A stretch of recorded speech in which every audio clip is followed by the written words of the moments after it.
So I'm in there editing one video, and she's already out here cleaning the next piece without even doing an intro.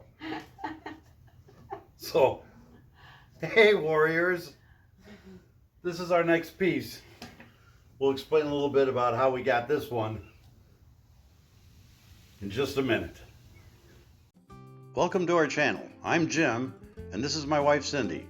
We find old, outdated, used, and sometimes abused furniture like this and turn it into this. Join us on our journey of furniture makeovers.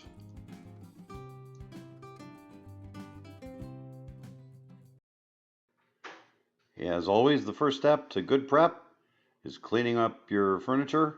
And here's Cindy spraying it down with a crud cutter, and she's going to wipe the whole thing down, clean it out inside and out, do some vacuuming, and then we'll rinse the whole thing off, and then we'll be ready to start working on it.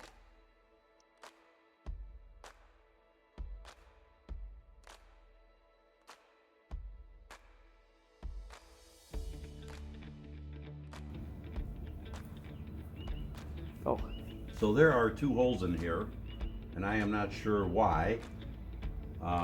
It looks like maybe, I don't know if they mounted something here, like a lamp or something at some point, or something weird, I don't know, but the laminate's all chipped away.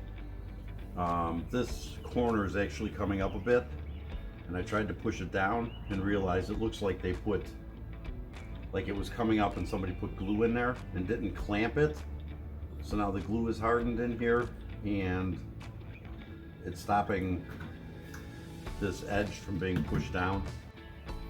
Okay, so the more I'm looking at this, the more I'm thinking about if we sand down through that laminate, and there's not really not going to be anything to glue this down to clamp it to make it stick level. So the more I'm thinking about it, the less I'm liking this whole deal here. So I am going to, yeah, that's going to work. So after a little bit of fooling around with it and finagling around with it, we finally were able to just chip away all the laminate and kind of make a big hole there, and figured it'd be easiest just to fill the whole thing and kind of restructure that corner so that it would be nice and smooth again. A lot of what we have on this desk is laminates. The top, the side is laminate, but this trim in the front and in here is actual wood. This is all wood. So we are going to put some gloss on the wood to seal it up, make sure we don't get any tannin bleed through. But first thing we have to do is we have to scuff it up before we do that. So I'm just using a 120 sanding disc that I've used for all kinds of other stuff, and it doesn't stick to my orbital sander anymore. So I just wrap it around a sanding block, and it lets me use it a little more and get some stuff sanded. So while I'm just sanding away here, we certainly would appreciate it if you guys could hit that like button for us and subscribe. Certainly let us know in the comments if there's any questions you have on what we've done today. We try to reply to everything we can, and we really appreciate you guys.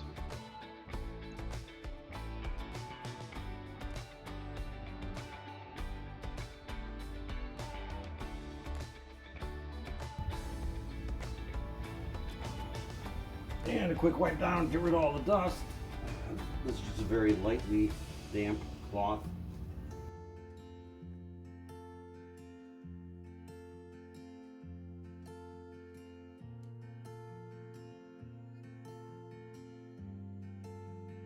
Okay, this is the Dixie Belle Boss, and I don't happen to have the white where I would use it, but I've got the clear, so we're just going to use the clear today. They have it in white and clear and gray. And gray is really good for the darker colors. But I just want to seal up this actual wood. Now the paint that we're going to be using has a primer built in, but I just want to give it one extra kind of protective coat here just to make sure we don't get anything bleed through. Worst thing is when get everything painted and then you see bleed through. Then you have to go back to priming and then repainting.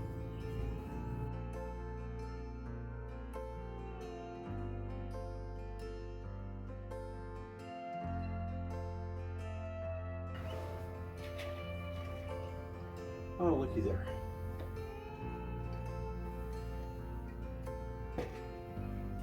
Thank you. I want you to say thank you.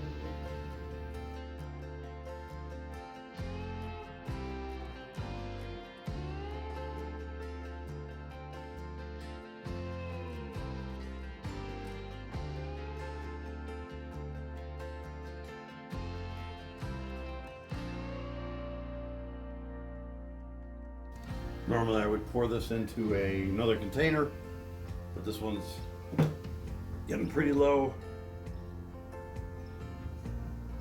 So we're just gonna do it straight out of the can.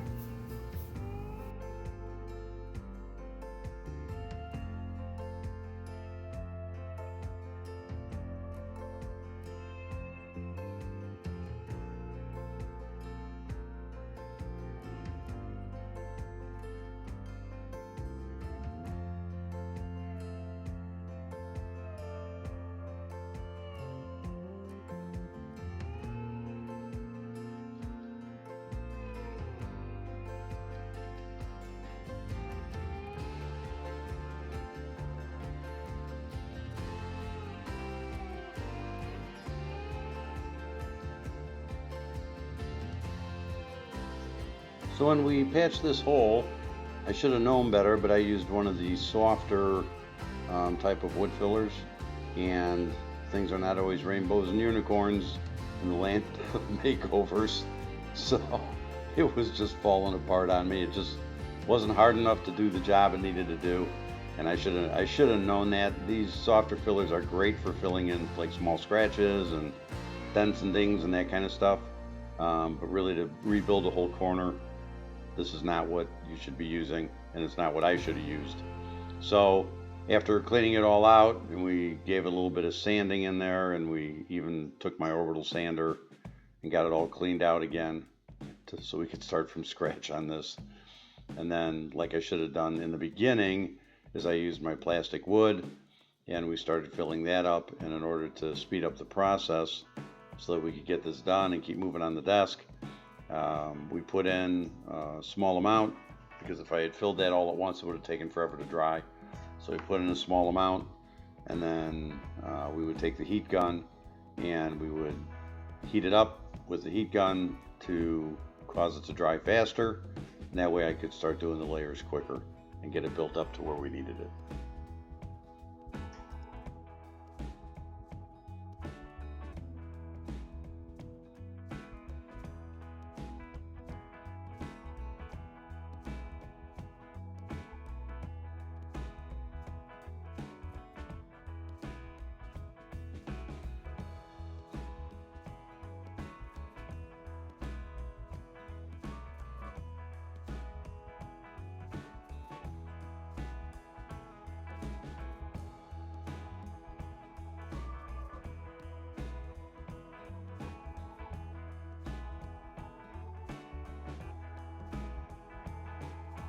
Once the corner was finally completed and structurally sound, then we could finish up with our slick stick.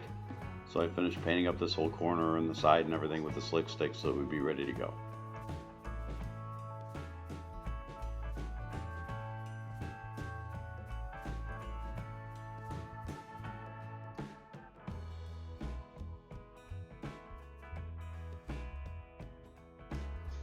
So after we finished up getting all the slick stick on and it dried, it was finally time to paint. Here we're using our HomeRite sprayer for painting, and we're using the Sherwin Emerald series paint. It's an acrylic enamel, very tough paint once it cures. And we gave the unit 2 coats, and then we were ready to move on to the top.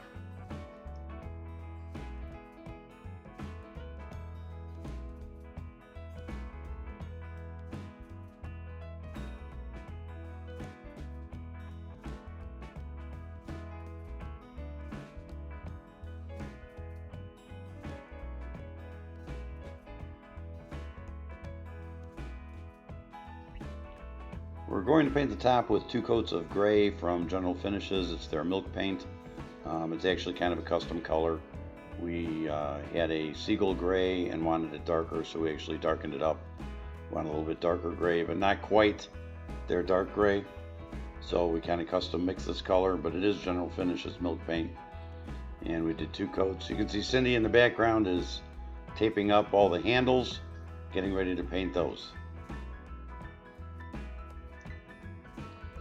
These drawer pulls are actually wood, and they're actually glued on. They're not screwed on, so they're just glued right onto the front of the door. So we thought, you know, if we just painted them black, they'd probably look pretty good. So we taped them off and figured we'd paint them black and see how they looked instead of removing them. And we think they turned out pretty well, as you'll see in a minute.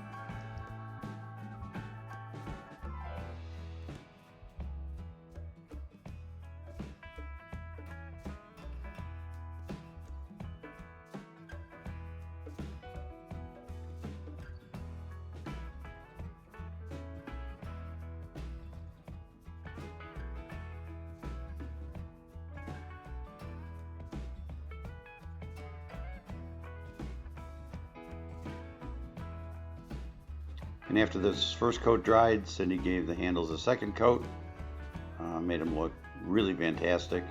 And here she is pulling off the tape.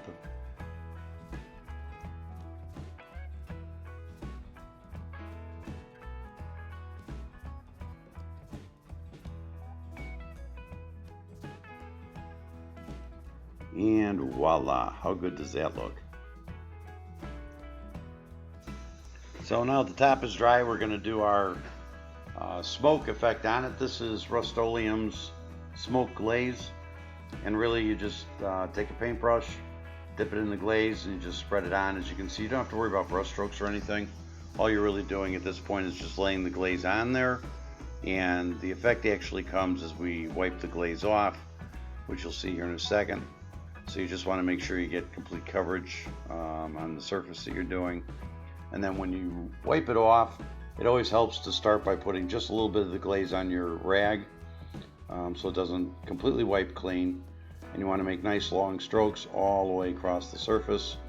And then you just keep wiping basically back and forth and flipping your rag until you get it to a place where you like the way it looks.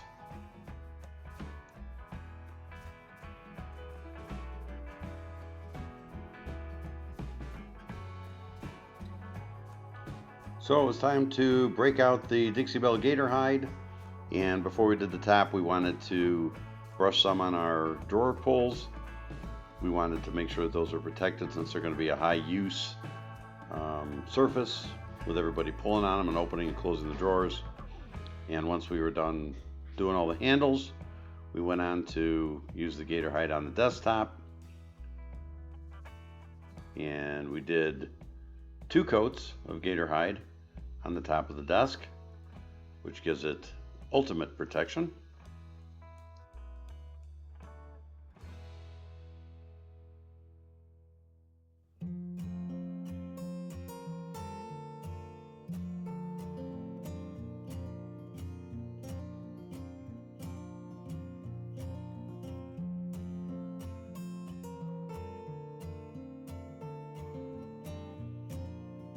And just a final touch up, the seam in the front of the desk looked a little bit weird, so we took some gray paint and we put it in that seam. And of course the nice thing about doing this after using the gator hide is that we just wipe off any excess that gets onto the top of the desk or on that white trim. And because it's actually down inside that seam, it's really never going to get anywhere anyway, so that worked out well. So next we're on to staging the desk and getting the drawers in. And staging is something that Cindy usually does, and we both kind of go back and forth on, you know, how we want it to look, what kind of things should be on the piece of furniture, and you just have to kind of play with it until you find what looks right. You know, here we had, you know, a few items on there, and then we decided that the plant was too big, so we put a smaller plant there. Then we took the books away. In the meantime, I'm putting the drawers in, and Cindy's still playing around with some knickknacks. We'll put a box up there and see how that looks.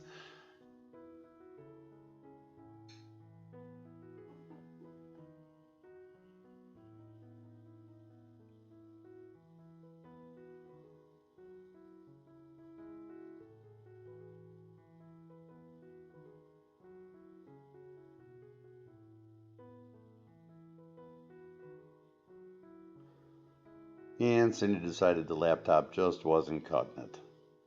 So she took the laptop away and decided a duck would look good. Nah, not. Maybe not a duck. So it's just a matter of playing with it. Oh, box of tissues. Candy dish. No, candy dish and eagle are too big. We'll put 2 little steins there. Yeah, see? Now that looks good. And that's how we staged it.